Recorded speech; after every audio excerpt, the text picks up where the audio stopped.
Bonjour à tous, ici Paul Ponceau pour un nouveau podcast YouTube. Et aujourd'hui, le podcast est consacré au Néphilim. Et c'est un thème qui est hyper intéressant et passionnant. Donc, accrochez vos ceintures.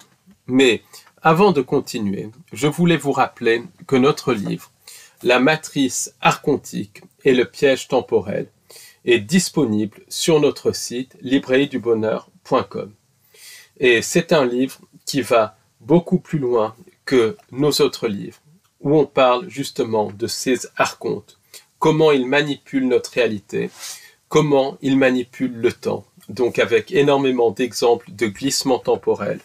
On parle aussi du programme spatial secret et du lien avec le temps et les timelines. On parle également du cirque de la politique, et c'est récent puisque c'est un livre qui est sorti en avril 2025, donc on parle tout ce qu'il y a derrière le background du canard. On parle également d'abduction, d'hybride, de pensée intrusive. On parle aussi de pistes simples pour justement transcender ce système de contrôle. Donc c'est un livre vraiment qui vaut la peine d'être lu, et c'est, en tout cas à mon sens, une très bonne lecture pour vos vacances. Sachez également qu'il reste des places pour notre webinaire en direct du samedi 12 juillet 2025 sur le thème de la fausse lumière et de son lien avec le remplacement de l'humain.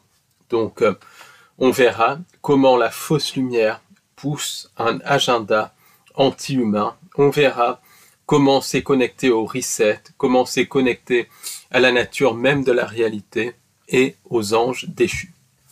Sachez également, pour ceux qui sont sur Paris ou de passage à Paris, qu'on organise le dimanche 13 juillet 2025 de 13h à 18h une conférence en plein air sur le thème des sociétés secrètes, de leur lien avec la société parallèle, les entités sans âme et les anges déchus.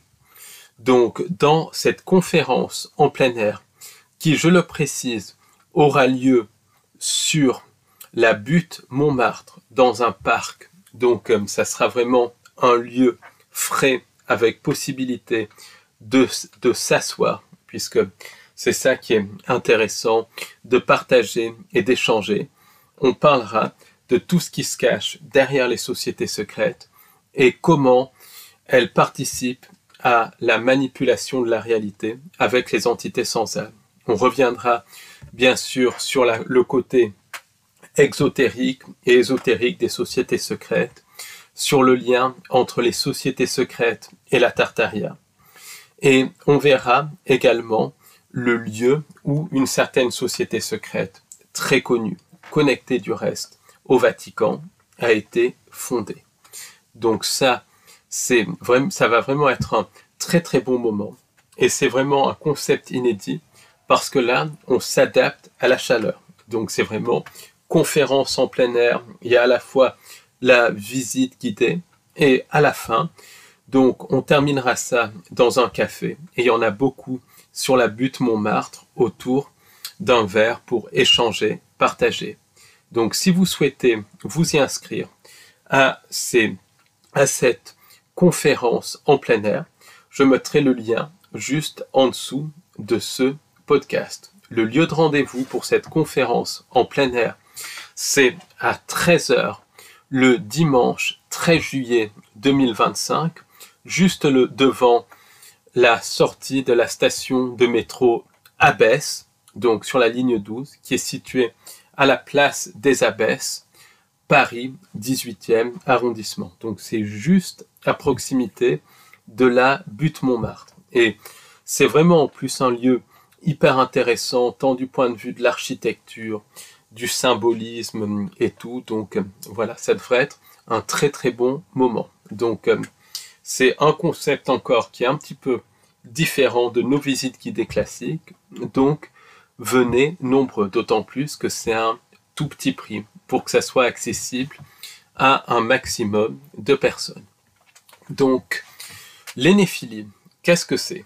Les Néphilim, c'est en fait, selon la Bible, l'union entre les humains et les anges déchus, pour faire simple. En fait, et ça, c'est tiré du livre d'Enoch. En fait, c'est plus le fruit d'hybridation entre humains et anges déchus. Et ça, c'est connecté à la modification génétique. C'est aussi le fruit donc de modification génétique faite par les entités sans âme. Et donc, en fait, c'est tout ce qui est modification génétique, chimère, qui mêle ADN humain et ADN non humain, dans le sens d'ADN des anges déchus et ADN des entités sans âme. Donc je rappelle que les anges déchus, ce sont les créateurs de la matrice. C'est des entités qui à un moment donné ont voulu avoir leur propre création, non pas pour que celle-ci s'exprime et exprime son originalité et sa beauté, mais pour que celle-ci vénère les anges déchus. Donc en prenant cette décision, les anges déchus, qu'on peut appeler Satan, Lucifer, Enki, Enlil, il y en a énormément, ont coupé leur connexion divine, et en coupant leur connexion divine, ils sont devenus finis, soumis à la dévolution. Donc ils ont mis en place une fausse création à base de plasma pour capter les âmes de la vraie création. Cette fausse création, c'est la matrice, notre réalité. Elle est multidimensionnelle, elle comporte de multiples timelines et elle englobe les interunivers, notre réalité, d'autres dimensions, d'autres timelines et l'au-delà qui fait partie de la matrice, puisque la manipulation se poursuit dans l'au-delà via les cycles d'incarnation, réincarnation. Les entités sans âme, eux, sont issus de la matrice. C'est un peu comme les anges déchus seraient les créateurs d'un iPhone. Les anges déchus, les entités sans âme seraient les applications qui pourraient reprogrammer un smartphone de l'intérieur. Donc voilà un petit peu la différence. Les anges déchus ont une certaine capacité créatrice. Les entités sans âme n'ont pas de capacité créatrice. Les anges déchus sont de nature spirituelle mais peuvent prendre une forme physique quand ils s'implantent dans la matière, et ils sont capables de le faire, et de plus en plus. À notre époque, les entités sans âme, elles sont les entités sans âme, elles sont physiques. Leur physique est différente de la nôtre, mais elles sont physiques, alors que les anges déchus ont une nature spirituelle, mais peuvent prendre une forme physique quand ils s'incarnent dans la matière. Et c'est très hiérarchisé. Les anges déchus sont beaucoup plus hauts dans la hiérarchie que les entités sans âme. Donc ça, c'est vraiment ce qu'il faut retenir pour comprendre les Néphilim. Donc quand la Bible explique, enfin les livres apocryphes, notamment le livre d'Enoch, et d'ailleurs la Bible aussi, parle de géants qui sont le fruit d'union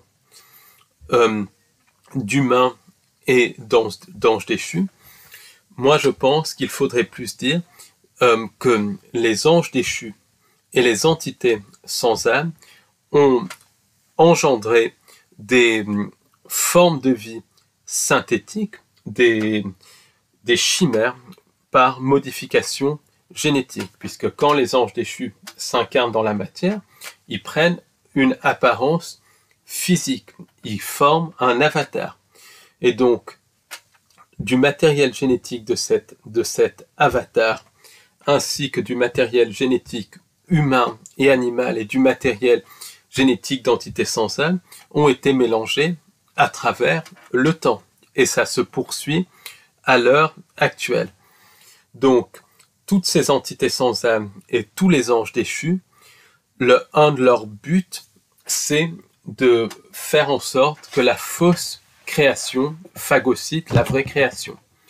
Donc, elles sont obsédées par les manipulations génétiques, littéralement. Pourquoi? Pour accroître, étendre la fausse création par rapport à la vraie création. Et ça aussi, ça fait partie du jeu pervers des entités sans âme. Parce qu'on est dans une guerre entre vraie création, la création de la source, de l'amour infini, de Dieu, peu importe comment on l'appelle, et la fausse création qui vient des anges déchus et qui n'a pas de connexion divine, qui est un système artificiel qui fonctionne comme une matrice à base de plasma. Donc, c'est extrêmement important à comprendre. Donc, les néphilim, c'est toutes ces modifications génétiques. Je pense qu'il faut élargir la définition. Et dans la Bible, il y a des descriptions de géants. Non seulement dans la Bible, mais les Amérindiens, par exemple, parlaient de géants qui étaient présents littéralement parmi eux. Donc, certains de ces géants étaient issus d'humanités parallèles. Donc ça, c'est pas la même chose. C'est des humanités qui sont tombées en même temps que nous. C'est le cas de certains Bigfoot. C'est le cas de certains représentants du petit peuple. Donc ce qu'on peut appeler certaines fées, certains gnomes. C'est des humanités parallèles. Ce n'est pas la même chose que les néphilim. Les humanités parallèles sont en général plutôt bienveillantes, même si elles nous craignent. Les néphilim sont malveillants, puisqu'ils sont issus de ces anges déchus. Ils sont issus des entités sans âme et d'expérimentation génétique. De toute manière, tout ce qui vient de ces entités sans âme, c'est prédateur. Donc, et les Amérindiens l'avaient bien compris, puisqu'ils décrivent dans leurs légendes des géants qui sont prédateurs, d'autres géants qui coexistaient avec les Amérindiens et d'autres géants qui sont carrément prédateurs. On retrouve ça dans le folklore celte, dans le folklore français. Par exemple, Gargantua, quand il y a Gar dans un nom, ça veut dire qu'il y a le géant, donc le département du Gard, Gardanne, et tout ça. Et ça, c'est partout dans le monde. On voit bien qu'il y a cette présence de géants. Certains géants, je le répète, sont des représentants d'humanités parallèles. D'autres sont ce qu'on peut appeler ces néphilim, ces modifications génétiques. Et on va voir qu'il n'y a pas que des géants. Et les géants, en tout cas les humanités parallèles, elles coexistaient avec nous à l'époque de la Tartaria. Il suffit d'aller se promener dans Paris et de voir les entrées des églises, la taille des portes des églises. On voit bien que ce n'était pas fait pour les humains. Même par exemple, quand on va à la faculté de médecine de Paris, donc rue de l'école de médecine, il faut regarder la taille des portes. C'est assez impressionnant. C'est partout pareil. C'est pareil à Londres. C'est aussi pareil aux États-Unis et tout ça. Quand on voit par exemple l'église mormone de Salt Lake City, on se rend compte de la taille de ce bâtiment. Et on se rend compte que le mythe que c'était créé par des cow-boys, c'est absolument pas possible. C'est quelque chose, ça demande de l'art et du savoir-faire, et c'est connecté à la Tartaria, cette civilisation globale. Donc ce qu'il faut savoir aussi, c'est que des squelettes de géants ont été découverts constamment. Simplement, il y a eu un blackout total qui a été mis. Ça a été mis sur le boisseau, notamment par certaines institutions américaines qui sont connectées à certaines lignées. Je n'en dirai pas plus, mais ça a été mis sous le boisseau. Quand on regarde un petit peu les journaux du 19e siècle, par exemple, on se rend compte qu'il y avait énormément de récits, de découvertes, de squelettes, de géants.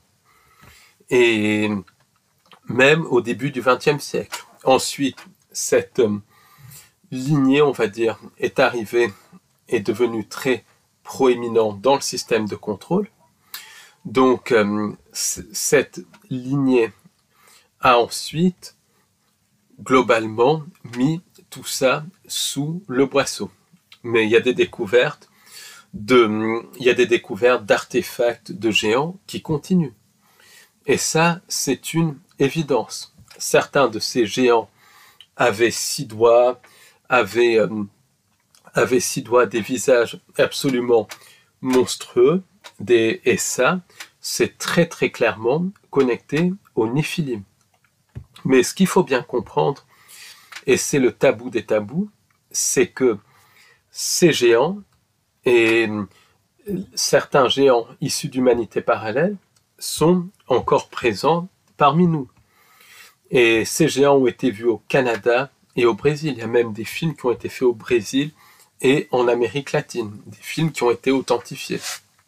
D'ailleurs, certains ont été rapportés par John Levy, donc un chercheur spécialiste de la Tartaria, où on voit un géant sur une montagne filmé par des touristes. Donc, les géants sont une réalité. Rex Gilroy, par exemple, en Australie, il a recueilli des témoignages de fermiers australiens et d'aborigènes qui parlent justement d'avoir vu donc récemment des géants. Mais quand je dis des géants, c'est des êtres de 5 ou 6 mètres de haut.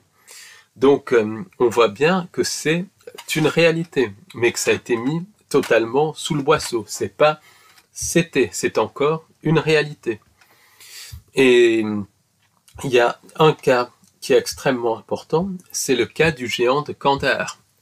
Dans les années donc 2003-2004, au début de la guerre d'Afghanistan, des militaires américains ont appelé à l'aide et ils ont dit qu'ils étaient attaqués. Donc les forces spéciales sont intervenues croyant à une attaque d'insurgés en fait. Et en fait, quand les forces spéciales sont intervenues, elles se sont rendues compte que ces militaires étaient en train d'être attaqués. Certains avaient même été tués par des géants de 5 à 6, par un géant de 5 à 6 mètres de haut qui avait 6 doigts. Donc les forces spéciales ont abattu ce géant. Ce géant a été ramené aux États-Unis. Tout ça, ça a été mis sous le boisseau.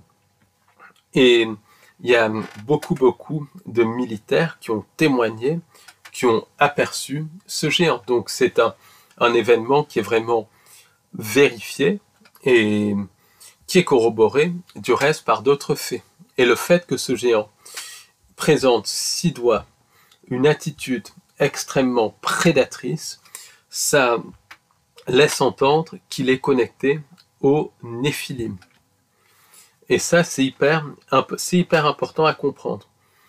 Il y a des formes de vie artificielles qui sont créées, mises en place plus exactement, par les entités sans âme, les anges déchus et la civilisation parallèle, et elles sont utilisées pour la prédation, pour entretenir aussi des systèmes de croyances, et aussi pour accroître toute cette fausse création.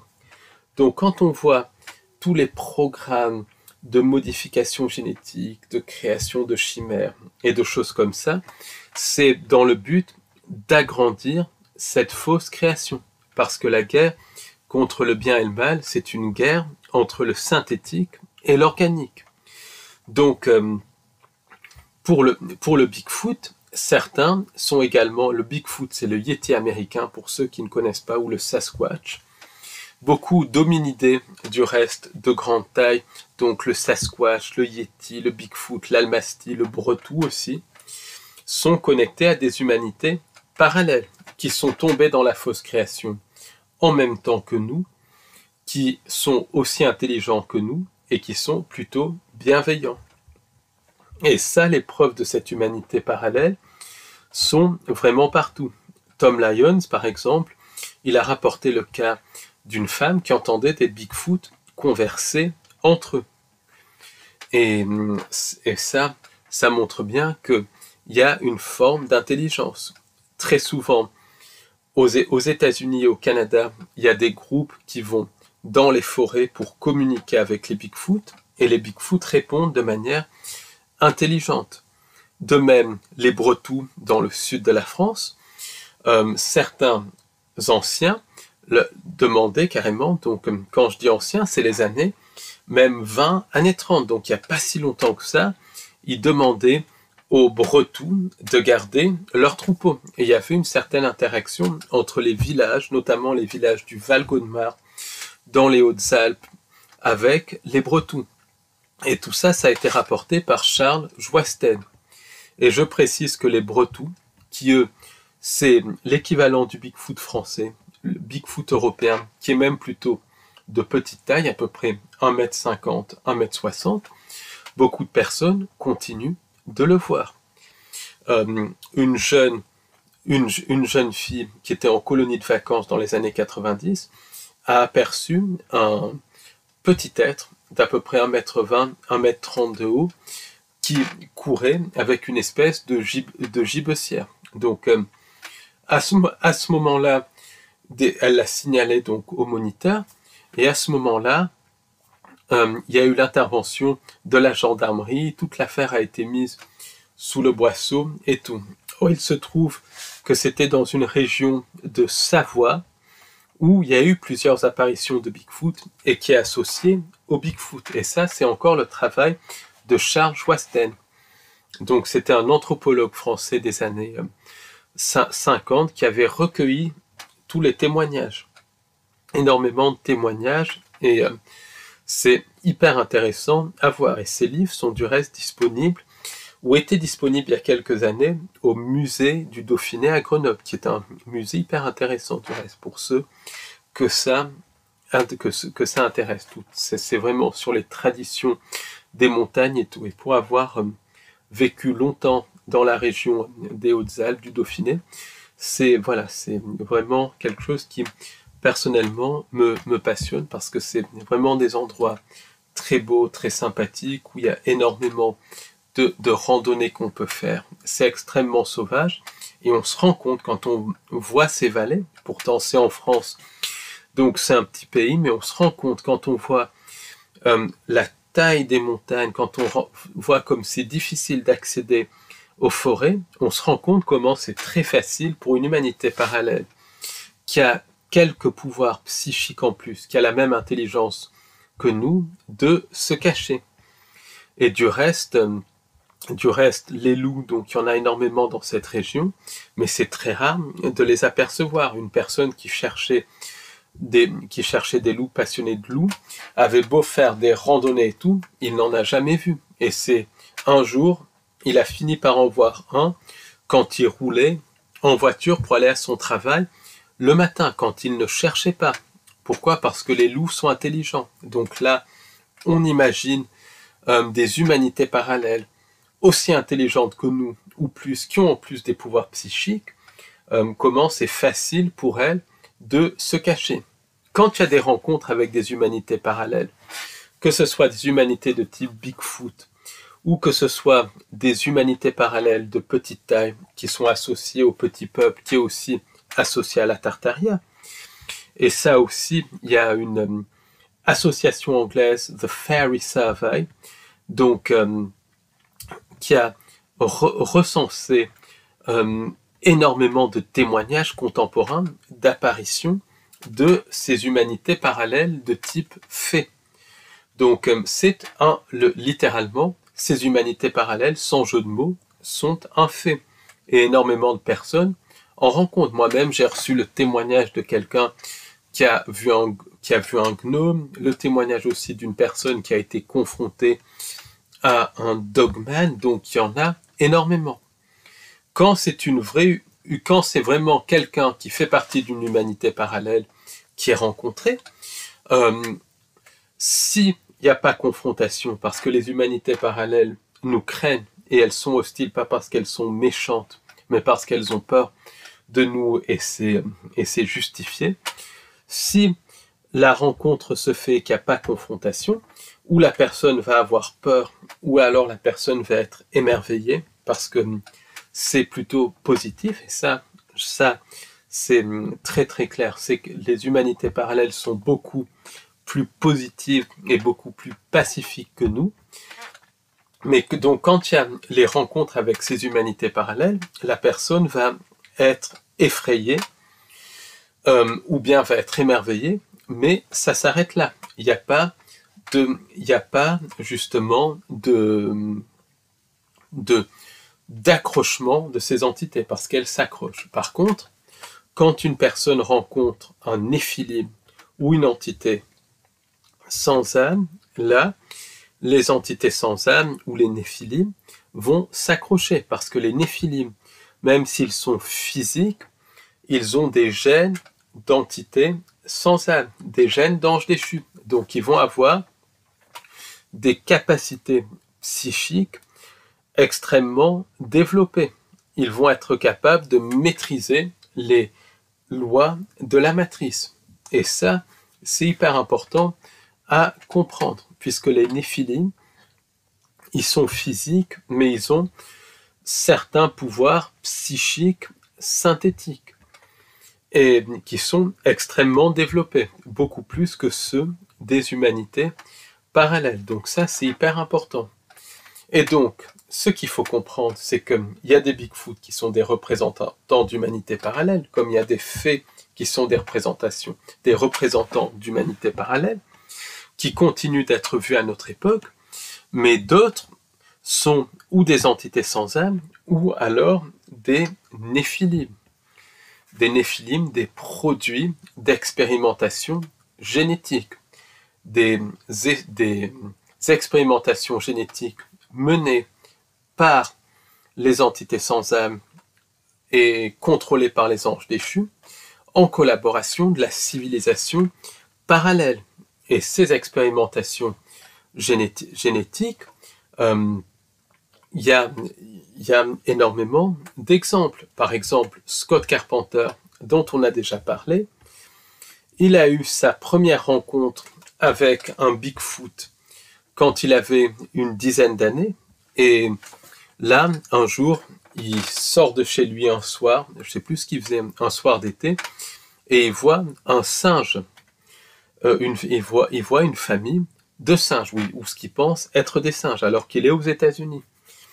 Donc là, il est absolument terrifié, il est effrayé, il a peur d'être attaqué, et sa mère revient, puisqu'elle était dehors, elle était partie jeter les poubelles ou quelque chose comme ça. Et quand la mère arrive, elle lui dit, mais pourquoi tu es dans cet état-là? Il dit, il y a des singes dehors. Et la mère lui dit, il n'y a pas de singes dehors, tu as dû confondre ça avec un putois, parce qu'il y a une odeur de putois.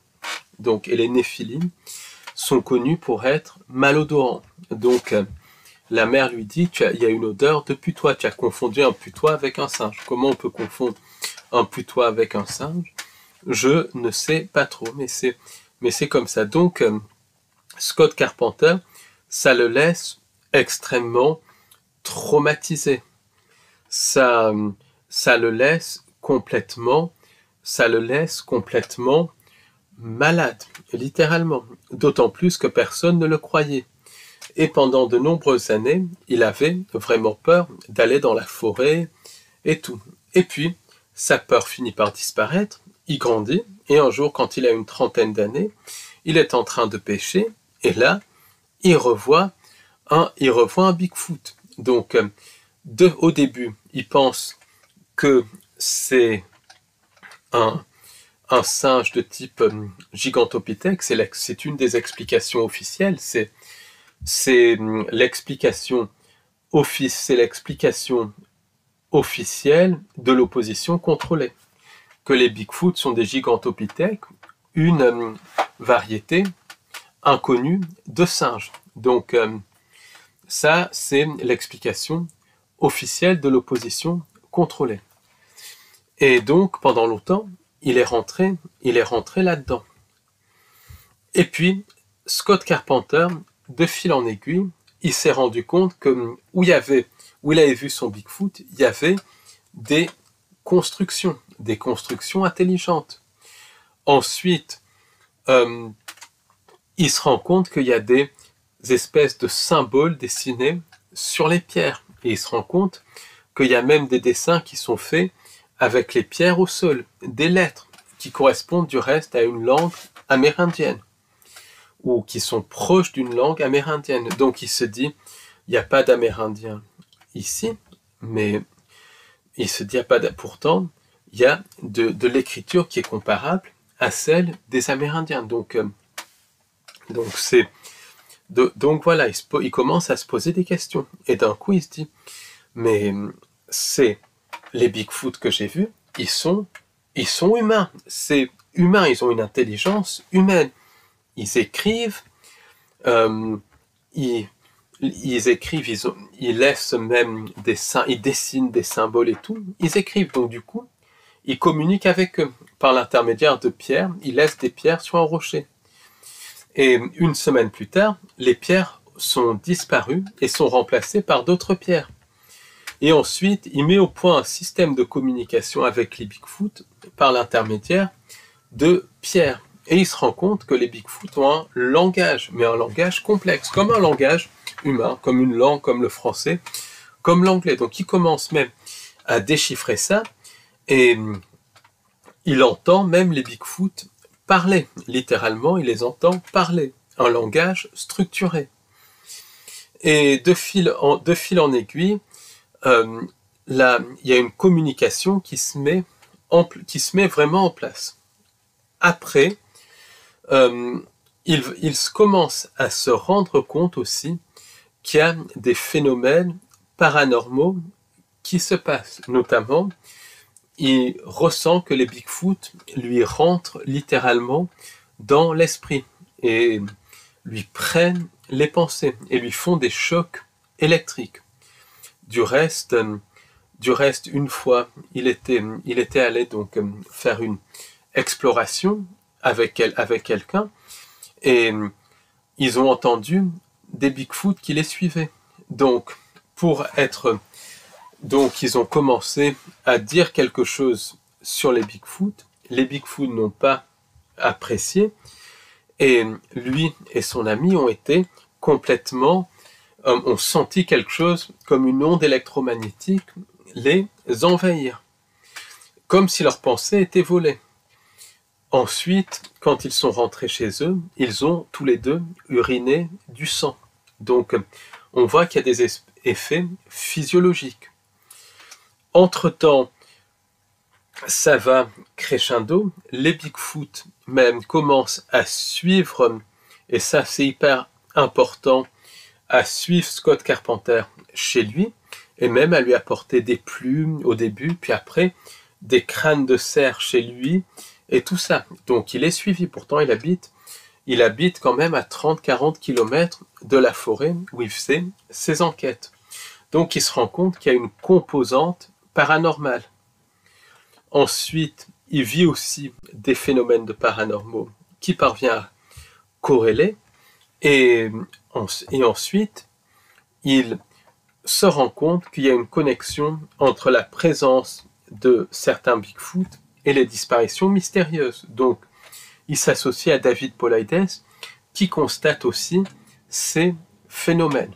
Donc ça, c'est hyper intéressant. C'est ce qu'il faut bien comprendre. Du reste, il y a énormément de récits absolument authentiques de disparitions où des personnes ont été vues en train d'être prises, enlevées par des êtres de grande taille, des hommes sauvages. Une disparition notamment de Denis quelque chose, qui est assez connu dans les années 60. Donc, ils sont vraiment il sent qu'il est sur quelque chose. Scott Carpenter met en place donc un système pour recueillir de l'ADN, pour l'analyser, puisque les Bigfoot laissaient des poils et des choses comme ça. Donc il met en place un système pour recueillir de l'ADN, très simple mais très ingénieux, ce qu'il parvient à faire. Et il fait analyser l'ADN, et là, c'est un coup de tonnerre. Il est fait analyser, je précise, par le docteur Melba Ketchum. Et elle lui dit, mais il y a de l'ADN humain, mais il y a de l'ADN inconnu. Mais vraiment inconnu, qui n'est pas terrestre, entre guillemets, qui n'est pas terrestre, qui n'est pas humain. Et ces résultats du reste ont été publiés. Alors, Melba Ketchum, elle s'est faite démolir et tout ça par l'establishment, malheureusement, parce que c'est que de toute façon, c'est ce qui arrive quand il y a des scientifiques ouverts d'esprit, malheureusement, c'est ce qui leur arrive, puisqu'il y a toute une omerta connectée aux sociétés secrètes. Mais donc ils ont continué leur analyse. Et Scott Carpenter s'est rendu compte qu'il avait affaire à des néphilim, à des chimères, des manipulations génétiques, pas de l'hybridation, c'est encore au-delà, des manipulations génétiques, oui, des hybridations, mais par génie génétique, entre humains et entités non humaines. Il s'est rendu compte que certains Bigfoot étaient des néphilim. À partir du moment où ils s'en est rendu compte, les Bigfoot, pour faire simple, sont devenus extrêmement hostiles, de plus en plus d'incidents, de zapping, il appelait ça le zapping quand il rentrait dans sa tête, et à un moment donné, il y en a un qui lui est tellement rentré dans l'esprit qu'il s'est senti mal, il a fait un malaise presque en forêt, qu'il ne s'en est jamais remis, et ça a fini par le tuer, parce que ces entités, les néphilim, ils se comportent comme les entités sans âme. Ils créent un lien, ils s'accrochent à la personne, ils tuent, ils détruisent, ou alors ils prennent l'âme. Du reste, ça corrobore les cas dont on a parlé, qui ont été rapportés par comment il s'appelle, peu importe, qui ont été rapportés par Josh Turner, de la dame qui, suite à une rencontre avec un Bigfoot, s'est faite suivre par les Bigfoot. Les Bigfoot ont détruit son mariage et ont fini par littéralement lui prendre sa vie.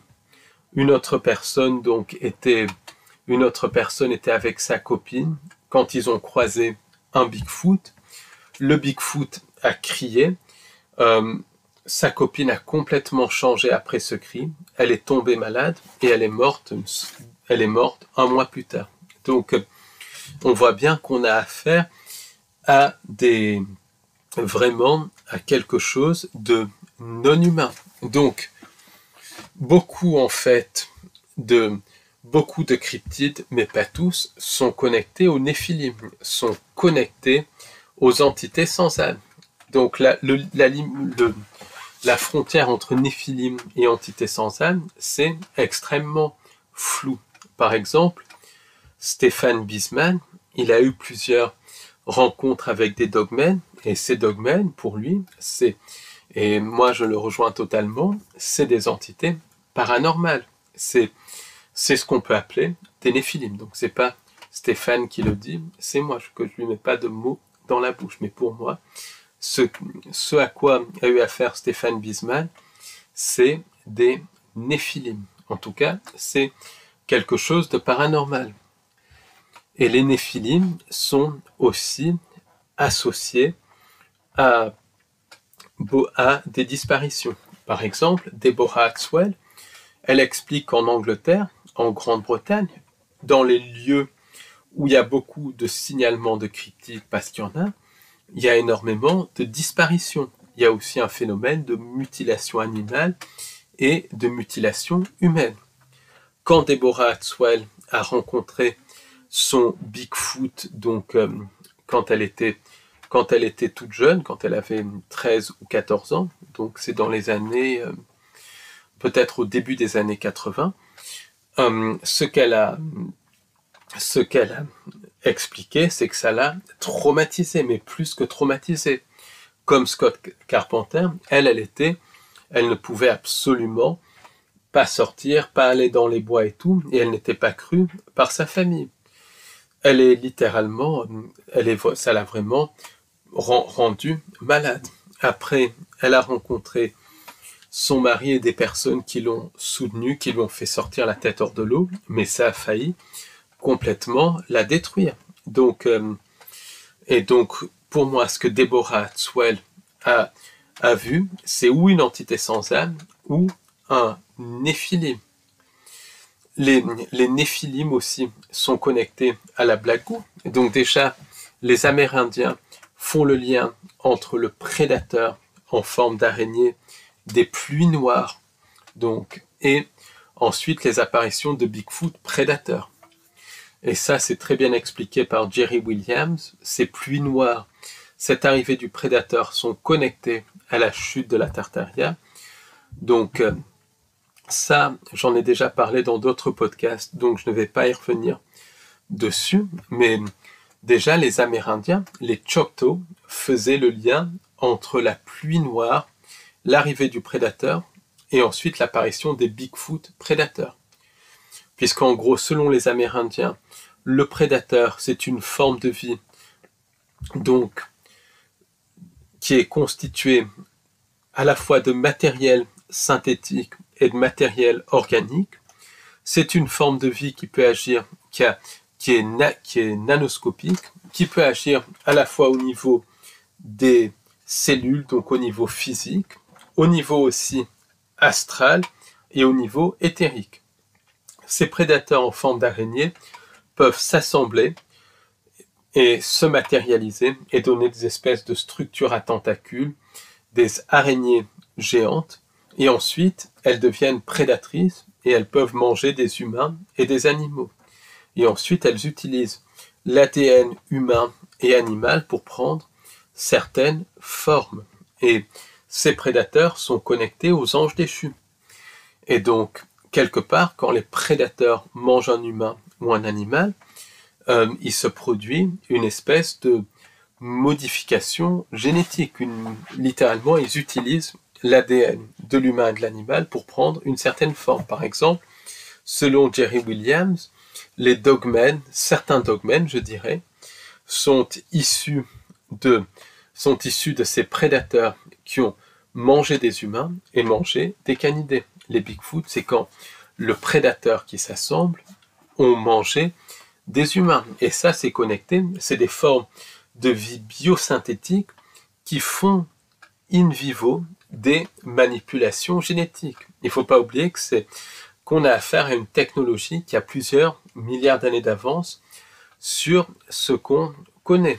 Et donc, ça expliquerait les apparitions de dogmen à proximité du plateau de l'Albion.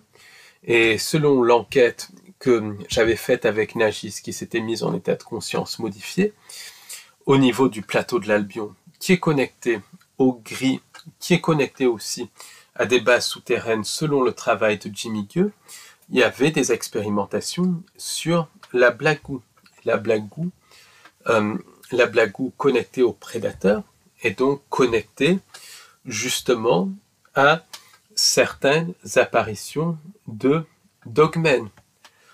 Ce qui est intéressant, c'est que Deborah Hatswell aussi, elle parle de la base militaire de Cannock Chase, et des personnes autour de Cannock Chase ont vu des abominations. Certains ont vu des cryptides, des dogmen et tout, mais d'autres ont vu carrément ce qu'ils appellent the pigman, l'homme cochon. Or, sous Cannock Chase, selon Deborah Hatswell, il y a des expérimentations génétiques qui ont lieu. C'est connecté à la civilisation parallèle, c'est connecté aussi à la présence d'entités non humaines parce qu'il y a beaucoup d'apparitions d'ovnis dans cette région, et donc c'est connecté à cette civilisation parallèle puisque tout ça est très compartimentalisé.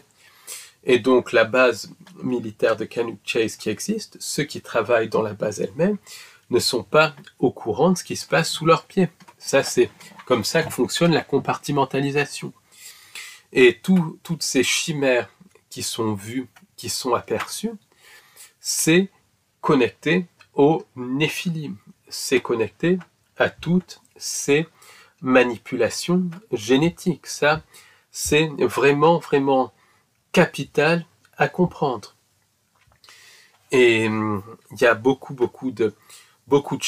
le chupacabras par exemple. Le chupacabras qui apparaît un peu partout dans le monde, c'est pareil, c'est à plusieurs niveaux. Il y a certains chupacabras, c'est des animaux inconnus, des hybrides de loup et de coyote. Ça aussi, ça a été démontré génétiquement.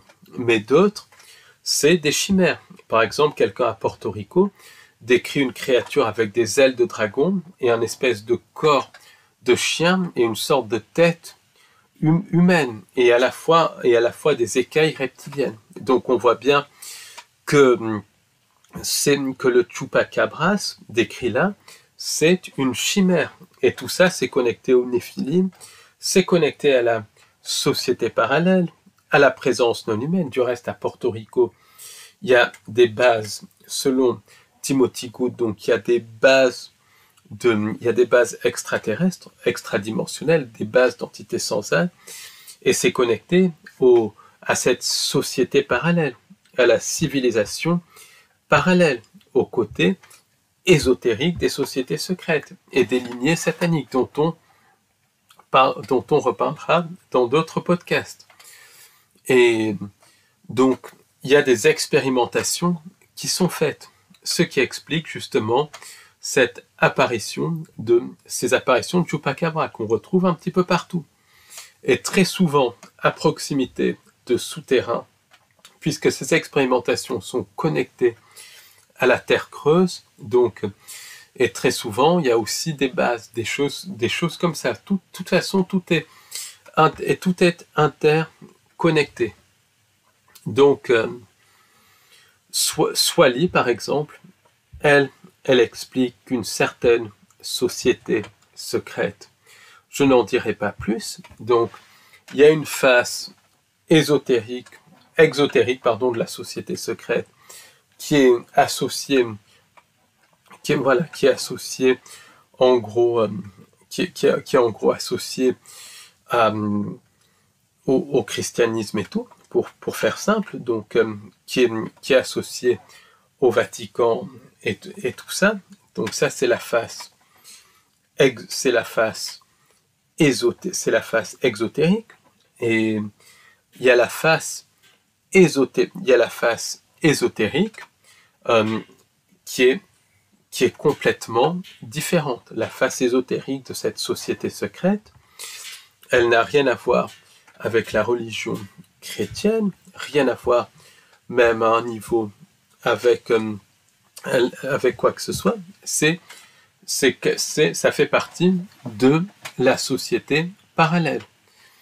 Et en gros, elle est constituée de satanistes, de personnes qui vénèrent les anges déchus, et ces personnes qui sont connectées à la société parallèle, ils pratiquent des expérimentations génétiques, ils pratiquent aussi des manipulations de la réalité. Donc, un certain projet à la frontière franco-suisse est connecté à la face ésotérique de cette société secrète, dont je ne dirai pas le nom ici, mais qui est associé du reste avec Montmartre, puisque voilà la face exotérique en tout cas. Là, on parle de la face ésotérique. La face ésotérique de cette société secrète, selon Swali, donc pratique du contrôle mental, des rituels sataniques, des expérimentations génétiques et des manipulations de la réalité. Elle est aussi connectée au transhumanisme et à la mise au point des intelligences artificielles. Et elle est en communication avec des entités non humaines, comme en témoigne Swali. Par exemple, Swali, elle avait été envoyée donc dans une grotte en Allemagne, en plein milieu de la forêt noire, et là, elle a vu deux créatures, deux géants, globalement, des géants du reste qui étaient prédateurs, qui mangeaient des humains. Donc c'est quelque chose qui va extrêmement loin, mais ce qui est extrêmement intéressant avec ce que dit Swali, c'est que cette société secrète pratique en collaboration du reste avec les anges déchus des expérimentations génétiques, des créations de chimères mi-humaines, mi-animales, mi-entités non humaines, et que ces chimères sont ensuite littéralement vendues à certaines personnes qui sont connectées à cette civilisation parallèle. Il y a en fait un espèce de trafic de chimères. C'est absolument abominable. Son témoignage, c'est horrible, mais il est extrêmement important. Donc, c'est ce qu'elle explique par rapport à cette société secrète, et elle-même explique avoir été utilisée pour faire un hybride entre humain et ange déchu, et cet hybride avait un aspect, donc cet hybride avait un aspect blanc, les cheveux extrêmement blonds et les yeux extrêmement bleus, et une corpulence différente de celle des humains classiques. Donc en fait, le scénario de Rosemary's Baby, selon Swally, c'est une réalité. Et du reste, ça s'est corroboré par le témoignage de Michel Pazder et tout ça. C'est vraiment corroboré. Donc ça c'est hyper important. Donc elle explique qu'il y avait ce programme de création de ce qu'on peut appeler des néphilim, qui était littéralement le fruit de manipulation génétique entre gènes humains et gènes d'entités sans âme, et ces néphilim avaient un aspect humanoïde, quasiment humain, mais des différences de corpulence, différences aussi beaucoup plus blafards, les yeux d'un bleu qui n'est pas naturel, et surtout une cruauté terrible. Ce qu'elle explique, c'est que ces créatures, c'était la psychopathie qui les caractérisait.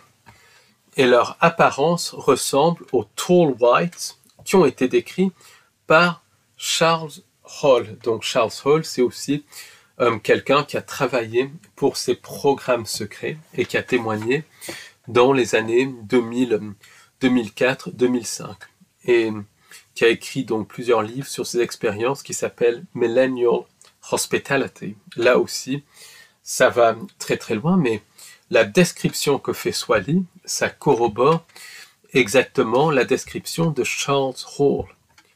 Selon donc d'autres personnes qui ont eu affaire à ces tall whites, c'est des entités prédatrices psychopathiques. Et ce qui est intéressant, c'est qu'une personne qui est médium a vu l'inauguration du canard à la télévision, donc en janvier dernier, et pendant l'inauguration du canard, elle a vu des entités de type galactique qui sont connectées aux entités de la fausse lumière. Elle a vu aussi des entités de type reptilienne, mais aussi des tall whites. Et ça, c'est hyper important à comprendre. On voit bien que ces néphilim jouent un rôle de plus en plus important dans le système de contrôle. Donc ça, c'est vraiment important à comprendre. Les néphilim, il y en a encore, il y en a qui sont en train d'être conçus et ils participent au système de contrôle. Et c'est connecté à la guerre entre l'organique et le synthétique. Même les hybrides issus des programmes d'abduction, qui eux ont un aspect humain mais une physiologie non humaine, ils peuvent être qualifiés de néphilim, littéralement. Ils peuvent être qualifiés de néphilim, puisque c'est le fruit de modifications génétiques de la part d'entités sans âme. Et ces hybrides jouent un rôle de plus en plus important dans le cirque de la politique. Je n'en dirai pas plus, mais voilà, les néphilim, c'est une réalité qui joue un rôle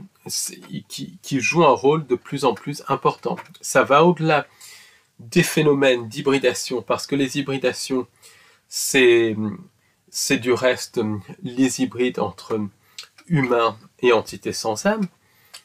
Et les néphilim, ça va au-delà de ça. Les néphilim, c'est des chimères entre humains, animaux et entités sans âme, des chimères entre humains et animaux. C'est aussi des chimères, des hybrides entre humains et anges déchus. Et ces hybrides semblent jouer un rôle de plus en plus important. Par exemple, il y a le phénomène des rampants blancs. Certains sont connectés aux tulpas, mais est-ce que d'autres ne pourraient pas être des néphilim, des hybrides entre humains et anges déchus? Puisque les descriptions de Swali, ça correspond complètement aux descriptions des rampants blancs. Et les rampants blancs sont des entités prédatrices. Donc, tout ça pour dire que on est à l'heure actuelle dans une réalité qui est complètement au-delà de ce qu'on peut imaginer. Voilà. On est non seulement parmi nous, il y a des entités sans âme, ça c'est une certitude absolue, mais il y a en plus des anges déchus qui sont incarnés dans la matière, et ça, il y a énormément de témoignages qui le prouvent, y compris des témoignages de contactés qui disent par exemple avoir rencontré Enki au niveau physique ou au niveau astral, et l'astral fait partie de cette réalité. Or, Enki, c'est qui si ce n'est un ange déchu, un des constructeurs de la matrice, comme Enlil, c'est blanc bonnet, bonnet blanc, c'est des anges déchus hyper maléfiques. Or, beaucoup de personnes, de plus en plus de personnes, ont vu ces anges déchus physiquement.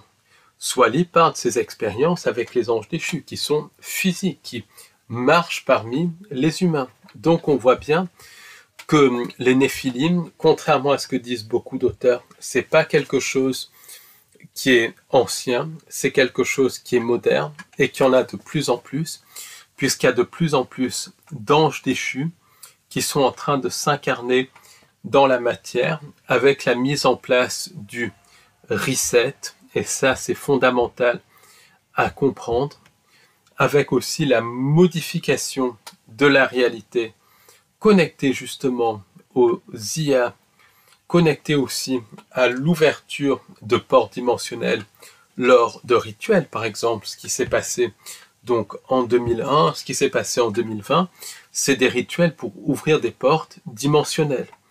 Donc on voit qu'il y a cette présence, on voit qu'il y a de plus que cette réalité est en train progressivement de diminuer en vibration, parce que l'augmentation des vibrations, c'est une manipulation du New Age. Pourquoi? Parce que la réalité est en train d'être adaptée au séjour prolongé des entités sans âme, et ça, elles y sont déjà depuis longtemps, mais surtout des anges déchus et des néphilim. Et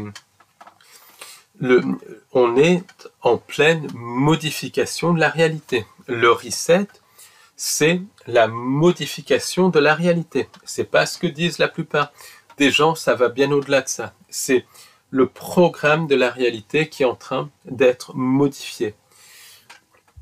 Et cette modification de la réalité physique, c'est connecté aux IA, c'est connecté à des rituels, c'est connecté à des technologies, c'est connecté à la nature même de la matrice. Et pour moi, les néphilim sont connectés à cette guerre entre le synthétique et l'organique. Et c'est pour ça que c'est hyper important de toujours se rappeler de qui on est, de prendre conscience de qui on est et de prendre conscience de tout ça, de s'informer, parce que la manipulation se fait beaucoup par notre ignorance et par le subconscient. Par exemple, les entités ne veulent pas qu'on sache, justement. Elles font ça de manière sournoise et tout. Et c'est pour ça que c'est hyper important de s'informer plus on est informé, plus on peut utiliser nos capacités créatrices pour créer une réalité qui vibre au-delà de ces entités sans âme. Mais ce qui est important, c'est la prise de conscience. C'est aussi de se rappeler de qui on est, de prendre conscience de qui on est, qu'on a une âme et une connexion divine. Pourquoi? Parce qu'en prenant conscience de notre âme et de notre connexion divine, on peut justement la protéger, puisqu'à terme, on a affaire à des prédateurs d'âme. Donc, c'est prendre conscience de qui on est. C'est, comme dirait Guylaine Langto, malheureusement, qui est partie maintenant, mais une grande dame qui avait compris énormément de choses, c'est « je me souviens de qui je suis ». Et là, il y avait tout. Il faut se rappeler de qui on est. Il faut prendre conscience de qui on est. Et la prise de conscience de qui on est, ça passe par un travail sur soi. Ça passe aussi par savoir les pensées qui viennent de nous et les pensées qui viennent de l'extérieur. Ça passe aussi par soigner vraiment les micro-traumatismes, les failles, les blessures et les grands traumatismes dans lesquels s'insèrent toutes les pensées intrusives qui nous endorment quelque part. Et ça passe aussi par faire un travail sur nous pour entretenir notre âme et notre connexion divine. Et ça passe par se créer son propre bonheur dans le quotidien. Et ça passe par transmettre ce bonheur à un maximum de personnes pour qu'individuellement et collectivement, on crée un canevas de réalité incompatible avec la manipulation des anges déchus et des entités sans âme. Ça, c'est le plus important. Et de fil en aiguille, on finit par créer un canevas qui vibre tellement au-delà des entités sans âme et des anges déchus qu'elles ne peuvent plus projeter leur réalité. On finit par créer une réalité humaine. Et pour moi, c'est ça la vraie ascension. C'est ça la clé, c'est la conscience et nos capacités créatrices. Pourquoi? Parce que ce soit les anges déchus, les néphilim et les entités sans âme, ils peuvent avoir toute la technologie qu'ils veulent, jamais ils n'auront nos capacités créatrices, même si les anges déchus créent, c'est pas le même. C'est pas des capacités créatrices aussi élaborées que les nôtres. Nous-mêmes, on a mis en place l'art et tout, qui est une connexion quelque part avec la vraie création et tout. Donc jamais ils n'auront de maîtrise sur nos capacités créatrices et jamais ces entités n'auront de maîtrise sur notre conscience, puisque par définition, en se coupant de la source, ces entités n'ont pas de conscience. Donc les clés, c'est vraiment la prise de conscience et les capacités créatrices. Merci de m'avoir écouté et à très bientôt pour un nouveau podcast.